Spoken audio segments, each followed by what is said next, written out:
Hello and welcome to a brand new episode of the Daily Debate. My name is Ahmed Nader, and tonight we're going to focus on the participation of Egypt in the 7th summit of the mid-year meeting of the African Union and the Committee of the African Union, with the participation and the representation of His Excellency President Abdel Fattah al-Sisi. And we will be dissecting the speech of His Excellency President al-Sisi during this meeting and during this African summit, and the main topics that were tackled during the speech of President Abdel Fattah al-Sisi for today, which took place in Malabo of Equatorial Guinea. But we'll be starting straight away with the main top stories for today, as President Abdel Fattah al-Sisi is in Malabo, the capital of Equatorial Guinea, for the 7th mid-year coordination meeting of the African Union, a key platform for advancing regional integration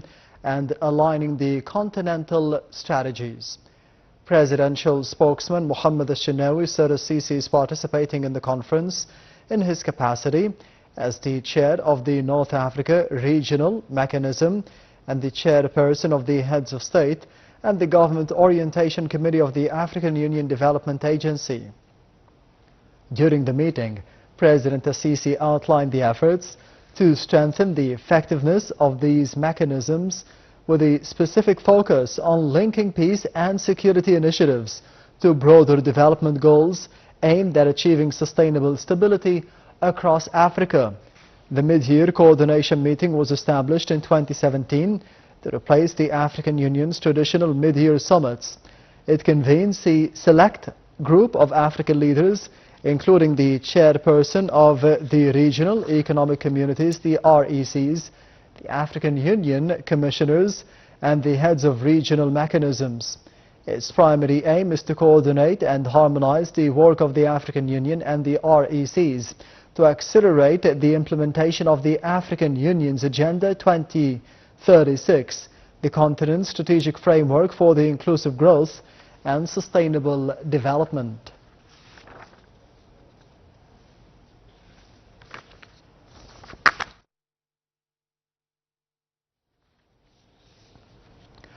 And to be shedding more light on the participation of Egypt in the 7th mid-year coordination meeting of the African Union, with the participation of His Excellency President Abdel Fattah al-Sisi, I am honored to be having with me over the phone Ambassador Sou'ad Shalaby, the former Assistant Foreign Minister for African Affairs. Ambassador Sou'ad Shalaby, thank you very much for being with us tonight on 9 TV International and the Daily Debate. Thank you. First of all, how did you see the speech of His Excellency President Abdel Fattah al-Sisi upon participating in this mid-year summit for the African Union? Of course, this is the 7th summit for the African Union, and it is held in Equatorial Guinea, and it is very important that the President have attended physically, because it is important as we are the heading the steering committee of NEPAD and also representing the North African region for AU. So the regions are all represented, and this was a very good opportunity for the President Sisi to give a document of all the all the achievements that Egypt has done during its presidency, and of course it is an assessment of success that Egypt has proved that it has used all the capacities and operations that are efficient in the NEPAD during the steering committee, the presidency of the steering committee. So the implementation of the NEPAD strategy and accountability and professionalism of the Egyptian presidency during this meeting has shown has shown very clearly in the president's statement, because he has shed light on the commitment of all the countries who are present to build a robust and dynamic union that is equipped to address the challenges of the 21st century and to serve the aspirations of the African peoples. Of course, there has been many work that has been done during this year, and of course we cannot deny the role of the Afrexim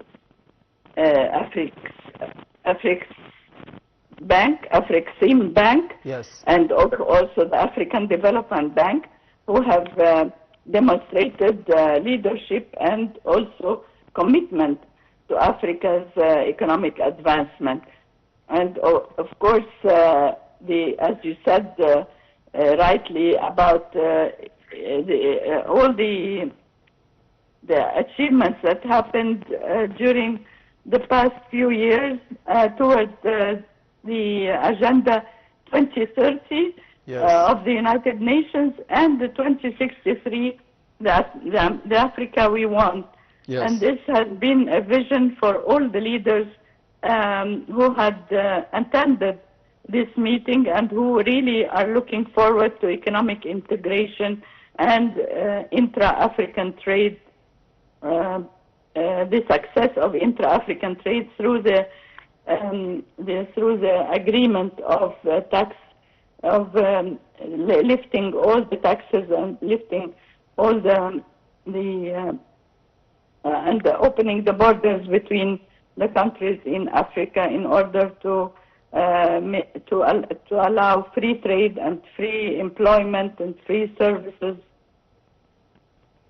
Yes, Ambassador Sou'ad Shalaby, you've mentioned a very important topic that was tackled by His Excellency President Abdel Fattah al-Sisi within the speech of today at Malabo in Equatorial Guinea in the 7th summit of the mid-year coordination meetings in Equatorial Guinea, which is the African Agenda of 2063. And you mentioned that Egypt has taken concrete steps to be implementing this agenda for the benefit of the Egyptians and for the benefit of the African continent. How do you see, or how would you assess what happened over the past decade or 11 years under the tenure of His Excellency President Abdel Fattah al-Sisi to this end of the African Agenda 2063? Well, there has been many achievements concluded with, as I said, with the help of the bank to give guarantees for industrial investment and for economic integration and for sustainable development. But as I mentioned, as the President Sisi mentioned, that the spirit of solidarity among African nations is very important, especially that we have a strategy and we have to do collective work in order to reach high rate of growth and to reach to face the challenges and to reach the opportunities, and the unity and the collaborative efforts of African Union are essential to achieve the sustainable development and the prosperity. And of course, we cannot forget that peace and security are the main targets in order to be able to succeed in achieving sustainable development, because investment cannot work alone. It has to have the basic peace and security frameworks in order to be able to address the conflicts, the causes of conflict, and to promote long-term peace and development in order to attract foreign investments. And as you know, that the the development aid is now shrinking, and Africa has to depend on its own resources and raw materials instead of depending on the aid, the foreign aid. That is why there has to be a focus on how to best exploit the natural resources, and to dedicate our economies to our human resources and natural resources, because this is a big responsibility that has to be taken by all the members of the African Union. Yes, Ambassador Sou'ad Shalaby, one of the main topics tackled by His Excellency President Abdel Fattah al-Sisi during the speech ahead of or before the 7th summit of the mid-year coordination meetings of the African Union in Equatorial Guinea was the importance of investing in health and education. For the Egyptian experience for the past 10 or 11 years, how far have we come in those two fields, to be investing in those two fields? Well, as you know, if you focus on human resources, and if you focus on the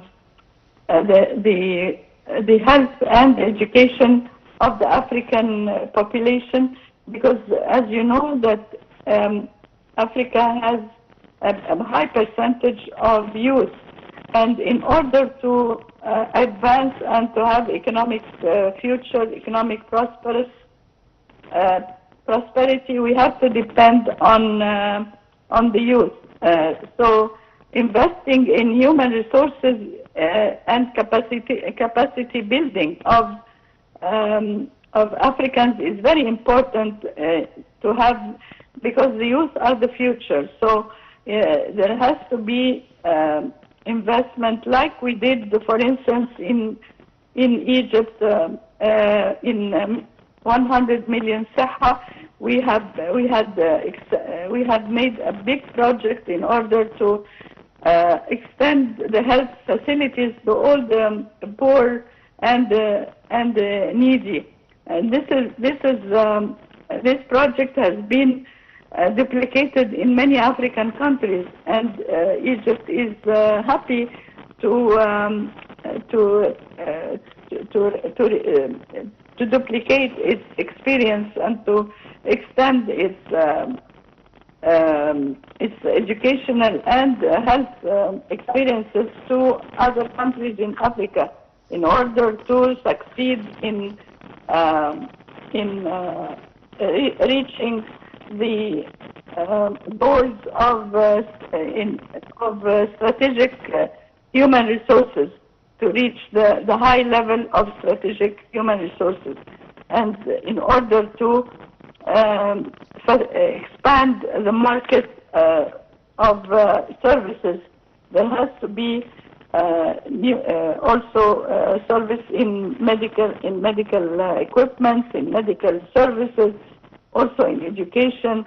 There has to be experience in education to depend on the national universities and on the national educational systems. And this is what Egypt has been doing in the past 20 years. Yes, Ambassador Sou'ad Shalaby, one of the main topics tackled during this mid-year summit or this mid-year meeting, and it was mentioned by President Abdel Fattah al-Sisi, is the challenge of climate change, not just for the world, but more specifically for the Africans. Do you think that the African continent is feeling the gravity of the situation, of the negative repercussions of the climate change? As we did see the COP27, it was held here in Egypt, in Sharm el-Sheikh. Can this be giving out a message of the importance of the situation, and that we need to be doing something now to be evading the negative repercussions in the future of the climate change?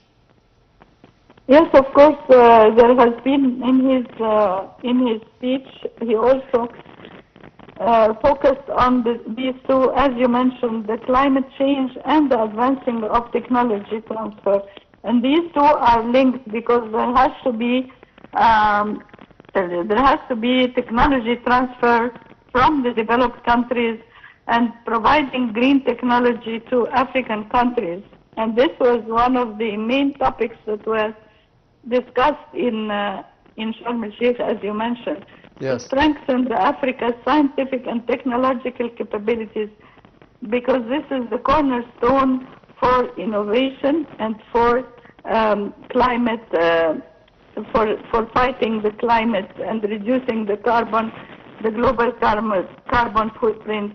It requires strong international cooperation, and this is he was also mentioning this, the fulfillment of the commitments and pledges of the climate international, the global climate change should be pledges for industrial countries to give to the African countries the adaptation initiatives and the green technology that has been discussed, and there have been many projects that could attract the Western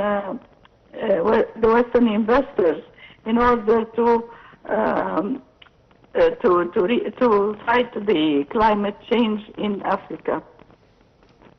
Yes, and finally, Ambassador Sou'ad Shalaby, of course, President Sisi said that there are opportunities for development for the Africans, but there are challenges as well. In your opinion, what are the main opportunities for the Africans for development in the near future and the main challenges obstructing them nowadays?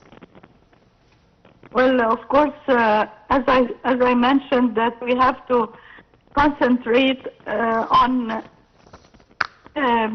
investment, attracting investment in industrial sector, because now Africa is very wealthy in raw materials, and instead of having the West exploit the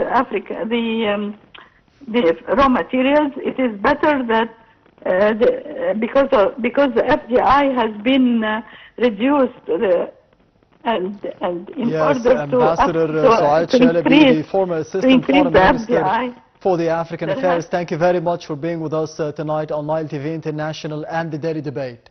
We will be having a quick break. Stay tuned.